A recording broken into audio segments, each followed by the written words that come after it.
ಹೇ guys, ಎಲ್ಲರಿಗೂ ನಮಸ್ಕಾರ. Welcome back to Sagar stories. Top cricketing ಅಪ್ಡೇಟ್ಸ್ಗೆ ಸ್ವಾಗತ ಬಾಸು. ಮೊದಲನೇ ಅಪ್ಡೇಟ್ಗೆ ಹೋಗುವಂಥ ಸಮಯ. ನನ್ನ ಮ್ಯಾಚ್ ನೋಡಾದ ನಂತರ ರವಿಚಂದ್ರನ್ ಅಶ್ವಿನ್ ಅವರು ಕಾಮೆಂಟ್ ಮಾಡಿದ್ದಾರೆ ಒಂದು ಯೂಟ್ಯೂಬ್ ಚಾನಲಲ್ಲಿ. ಅವ್ರು ಹೇಳೋ ಪ್ರಕಾರ ಇಂಡಿಯಾ ಫಾಲೋ ಆನ್ ಕೊಡ್ಬೋದಾಗಿತ್ತಂತೆ ಪಾಕಿಸ್ತಾನಕ್ಕೆ.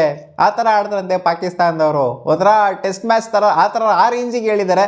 ಇನ್ನೊಂದ್ಸಲಿ ಕೂಡ ಬಂದಿತ್ತು ಅಂದರೆ ಪಾಕಿಸ್ತಾನ ಬ್ಯಾಟಿಂಗ್ ಆಡೋದಕ್ಕೆ ಖಂಡಿತ 175 ಅಂಡ್ ಅಬೋ ಹೊಡಿತಾ ಇರಲಿಲ್ಲ, ಚೇಸ್ ಮಾಡ್ತಾ ಇರಲಿಲ್ಲ ಟಾರ್ಗೆಟ್ನ ಅಂತ ಹೇಳಿದ್ದಾರೆ. ಫಾಲೋ ಅನ್ನಂತೆ ಗುರು T20 ಇದಕ್ಕಿಂತ ಅಜೀಬಾಗುವಂಥ ಸ್ಟೇಟ್ಮೆಂಟ್ ಕೊಡಬೇಕಾ? ಒಂಥರ ಪಾಕಿಸ್ತಾನದವ್ರು ಸೋತಿರೋದು ಹೆಂಗಾಗೈತೆ ಅಂತಂದ್ರೆ ಎಲ್ಲಾರು ಅಂಡು ಬಡ್ಕೊಂಡು ನಗತರ ಆಗೋಗ್ಬಿಟ್ಟೈತೆ Indians. Update number 2 official confirmation ಬಂದಿದ್ದಾಗಿದೆ. ಸ್ಟೀವ್ ಸ್ಮಿತ್ ನ ಅಫಿಷಿಯಲಿ ಸ್ಕ್ವಾಡ್ ಒಳಗಡೆ ಎಳ್ಕೊಂಡಿದ್ದಾರಂತೆ. ಆಸ್ಟ್ರೇಲಿಯನ್ ಟೀಮು ಅವ್ರನ್ನ ಬ್ಯಾಕಪ್ ಆಗಿ ಕರೆದಿದ್ರು. ಯಾವಾಗ ಮಿಚೆಲ್ ಮಾರ್ಷ್ಗೆ ಲೈಟಾಗಿ ಸ್ವಲ್ಪ ನಿಗಲಾಯಿತು ಅವಾಗ ಕರೆದಿದ್ರು. ಇವಾಗ ಜಾಶ್ ಹೇಜಲ್ವುಡ್ ಅವರ ರಿಪ್ಲೇಸ್ಮೆಂಟ್ ಆಗಿ ಇವ್ರನ್ನ ಆ್ಯಡ್ ಆನ್ ಮಾಡ್ಕೊಳ್ಳಲಾಗಿದೆ ಅಂತ ಅಪ್ಡೇಟ್ನ ಕೊಟ್ಟಿದ್ದಾರೆ. ಸ್ಟೀವ್ ಸ್ಮಿತ್ ಇನ್ ಕೇಸ್ ಏನಾದ್ರು ಲೆವೆನಲ್ಲಿ ಆಡಿಸ್ತು ಅಂತ ಅಂದರೆ ಯಾವ ಥರ ಎಫೆಕ್ಟಿವ್ನೆಸ್ನ ತೋರಿಸ್ತಾರೆ ಅಂತ ನೋಡಬೇಕಾಗಿದೆ. ನೋಡೋಣ. ಆಸ್ಟ್ರೇಲಿಯನ್ ಟೀಮು ಒಂಥರ ಇವಾಗ ಹೆಂಗೆ ಕಾಣಿಸ್ತಿದೆ ಅಂತಂದರೆ ದಾರಿ ತಪ್ಪಿದ ಮಕ್ಕಳು ಥರ ಕಾಣಿಸ್ತಾ ಇದ್ದಾರೆ. ಅದರಲ್ಲಿ ಇದೊಂದು ಹೊಸ ಪಾಸಿಟಿವಿಟಿ ಅನ್ನೋ ಥರ ಅನ್ಕೊಳ್ಳಿ. ಯಾಕೆಂದರೆ ಬಿಗ್ ಬ್ಯಾಶ್ ಅಲ್ಲಿ ಚೆನ್ನಾಗೇ ಆಡಿದ್ದಾರೆ ಸ್ಟೀವ್ ಸ್ಮಿತ್ ಅವರು. 35-36 ಬಾಲ್ಗೆಲ್ಲ ಸೆಂಚುರಿ ಎಲ್ಲ ಇಟ್ಟಿದ್ದಾರೆ. ಬಟ್ ಬಿಗ್ ಬ್ಯಾಶೇ ಬೇರೆ, ಈ ನೆಲನೇ ಬೇರೆ, ಶ್ರೀಲಂಕಾನೆಲ್ಲ ಜೊತೆಗೆ ಇಂಡಿಯಾನಲ್ಲೇ ಬೇರೆ. ನೋಡೋಣ ಅದು ಯಾವ ಥರ ಪರ್ಫಾರ್ಮ್ ಮಾಡ್ತಾರೆ ಇನ್ ಕೇಸ್ ಅವಕಾಶ ಸಿಕ್ತು ಅಂತ ಅಂದಾಗ ಸ್ಟೀವ್ ಸ್ಮಿತ್. ಅಪ್ಡೇಟ್ ನಂಬರ್ 3 ನೆನ್ನೆ ಮ್ಯಾಚ್ ಬಗ್ಗೆ ಮಾತಾಡ್ತಾ ಇಶಾನ್ ಕಿಶನ್ ಅವರು ಹಾರ್ದಿಕ್ ಪಾಂಡ್ಯ ಬಗ್ಗೆ ಮಾತಾಡಿದ್ದಾರೆ. ನೋಡಿ, ನೆನ್ನೆ ಮ್ಯಾಚಲ್ಲಿ ಲಾಸ್ಟ್ ಓವರಲ್ಲಿ ಇಶಾನ್ ಕಿಶನ್ಗೆ ಬೈತಾರೆ ಹಾರ್ದಿಕ್ ಪಾಂಡ್ಯ. ಬಟ್ ಆದರೂ ಒಂದು ಪೋಸ್ಟ್ ಮ್ಯಾಚಲ್ಲಿ ಬಂದ್ಬಿಟ್ಟು ನಿಂತ್ಕೊಂಡು ಅವ್ರ ಜೊತೆಗೆ ಜಾವಿಯಲ್ಲ ನಿಂತ್ಕೊಂಡು ಮಾತಾಡೋದಿದೆಯಲ್ಲ. ಸೊ ಅವರ ಫ್ರೆಂಡ್ಶಿಪ್, ಅವರ ಬಾಂಡಿಂಗು ಯಾವ ಥರ ಇದೆ ಅಂತ ಇದರಿಂದ ಅರ್ಥ ಆಗ್ತಿದೆ. ಸಿಕ್ಕಾಪಟ್ಟೆ ಟಫ್ ಟೈಮ್ ಇತ್ತಂತೆ ಲಾಸ್ಟ್ 3 ವರ್ಷ ಏನಿದೆ ಇಶಾನ್ ಕಿಶನ್ಗೆ. ಸಿಕ್ಕಾಪಟ್ಟೆ ಅನುಭವಿಸ್ಬಿಟ್ಟಿದ್ದಾರಂತೆ. ಅಂದರೆ ಕಷ್ಟಗಳು ಏನೇ ಆದರೂ ಕೂಡ ಆಗ್ತಾ ಇಲ್ಲ. ಇಂಟರ್ನ್ಯಾಷನಲ್ ಕ್ರಿಕೆಟಲ್ಲಿ ಆಗಿರಲಿ, ಡೊಮ್ಯಾಸ್ಟಿಕ್ ಕ್ರಿಕೆಟಲ್ಲಿ ಆಗಿರಲಿ, IPL ಆಗಿರಲಿ, ಏನೇ ಆದರೂ ಕೂಡ ಆಗ್ತಾ ಇರಲಿಲ್ಲ. ಸೊ ಆ ಟೈಮಲ್ಲಿ ನಾನು ಹಾರ್ದಿಕ್ ಪಾಂಡ್ಯ ಜೊತೆಗೆ ಟಚ್ಚಲ್ಲಿದ್ದೆ. ಇವರು ಕೂಡ ನನಗೆ ಸಿಕ್ಕಾಪಟ್ಟೆ ಹೇಳ್ಕೊಂಡು ಕೊಡ್ತಾ ಇದ್ರು ಮೈಂಡ್ಸೆಟ್ನ ಯಾವ ಥರ ಡೆವಲಪ್ ಮಾಡ್ಕೊಬೇಕು. ಒಂಥರ ಹಾರ್ದಿಕ್ ಪಾಂಡ್ಯ ಅವರ ಮೈಂಡ್ಸೆಟ್ಟು ಯಾರಿಗೂ ಬರೋದಿಲ್ಲ ಅಂತ ಮೈಂಡ್ಸೆಟ್ಟು, ಅಂಥ ಟಫ್ ಮೈಂಡ್ಸೆಟ್ಟು ಹಾರ್ದಿಕ್ ಪಾಂಡ್ಯ ಇರೋದು. ಅದನ್ನು ಹೇಳ್ಕೊಂಡು ಕೊಡ್ತಾ ಇದ್ರು ನನಗೆ. ಈ ಥರ ಇರಬೇಕು, ಆ ಥರ ಇರಬೇಕು. ಕೂತ್ಕೊಂಡು ಯೋಚನೆ ಮಾಡೋದ್ರಿಂದ ಏನೂ ಪಾಸಿಬಲ್ ಇಲ್ಲ. ನೀನು ನಿನ್ನ ಅಬಿಲಿಟಿ ಏನಿದೆ ಅದನ್ನು ತೋರಿಸ್ಬೇಕು, ಆನ್ ಫೀಲ್ಡ್ ತೋರಿಸ್ಬೇಕು.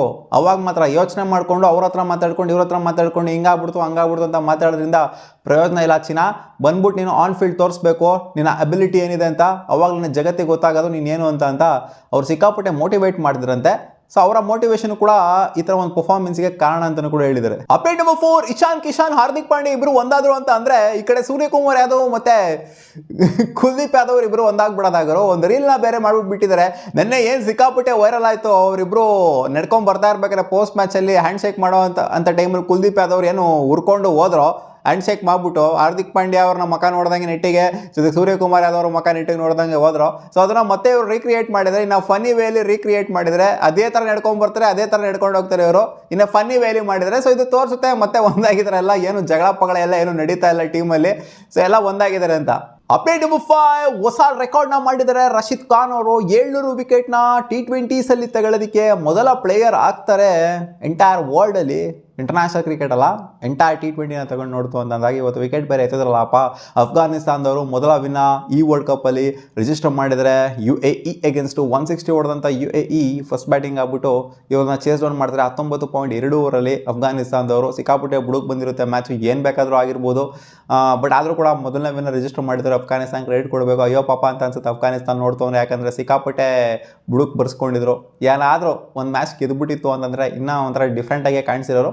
ಬಟ್ ಪರವಾಗಿಲ್ಲ, ಮೊದಲ ವಿನ ರಿಜಿಸ್ಟರ್ ಮಾಡ್ಕೊಂಡಿದ್ದಾರೆ. ಇನ್ನೂ ಒಂದು ಎಂಡಲ್ಲಿ ನೋಡ್ತು ಅಂದರೆ ಇಟಲಿಯವರು ಇಂಗ್ಲೆಂಡ್ ಅವ್ರಿಗೆ ಆಫ್ ಇಡೋ ಥರನೇ ಕಾಣಿಸ್ಕೊಂಡ್ಬಿಟ್ರು. ಬಟ್ ಆಫ್ ಇಡ್ಲಿಲ್ಲ. ಇಂಗ್ಲೆಂಡ್ ಅವರು ಗೆದ್ದಿದ್ದಾರೆ. 202 ರನ್ನ ಫಸ್ಟ್ ಬ್ಯಾಟಿಂಗ್ ಆಗ್ಬಿಟ್ಟು ಹೊಡಿತಾರೆ.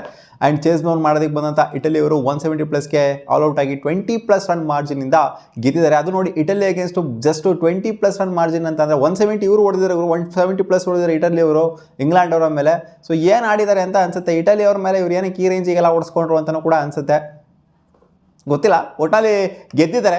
ಗೆಲುವು ಅಷ್ಟೇ ಮುಖ್ಯ ಆಗಿದ್ದು. ಇಲ್ಲಿ ಗೆಲ್ಲಬೇಕಾಗಿತ್ತು ಇಂಗ್ಲೆಂಡ್ ಅವರು. ಸೋತೋಗ್ಬಿಟ್ಟಿತ್ತು ಅಂದರೆ ಅಜೀಬಾಗಿ ಹೋಗ್ಬಿಟ್ರು ಅವರಲ್ಲಿ. ಬಟ್ ಗೆದ್ದಿದ್ದಾರೆ, ಕ್ರೆಡಿಟ್ ಕೊಡಬೇಕು ಇಂಗ್ಲೆಂಡ್ ಅವ್ರಿಗೆ. ಮತ್ತೆ ಸಿಗೋ ಮುಂದಿನ ವಿಡಿಯೋದಲ್ಲಿ ಇಷ್ಟು ಕ್ರಿಕೆಟಿಂಗ್ ಅಪ್ಡೇಟ್ಸ್. ನಿಮ್ಗೆ ವಿಡಿಯೋ ಇಷ್ಟ ಆಗಿತ್ತು ಅಂದರೆ ನಾವು ಲೈಕ್ ಮಾಡಿ.